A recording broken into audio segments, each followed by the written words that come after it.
So I've had a few people ask me about the cooling system on my LS3 RX8. So I figured I'd make a quick video.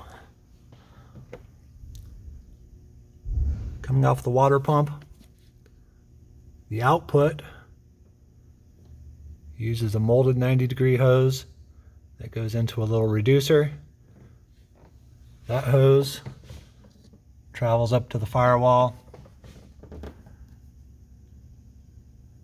And it's a tight squeeze there underneath the spark plug wire, past the coil, over the valve cover, and it goes into the driver's side port of the heater core at the firewall.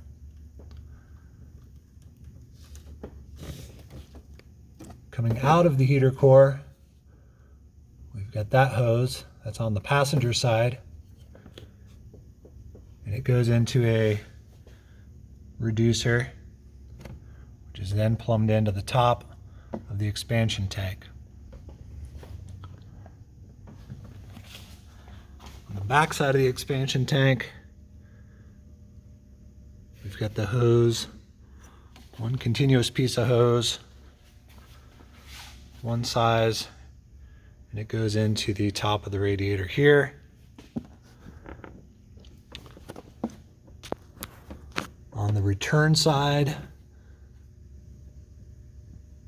of the expansion tank, the 90-degree hose does not need an adapter to change the sides, so it's one piece of hose that plumbs directly in to that fitting there. Hope this helps.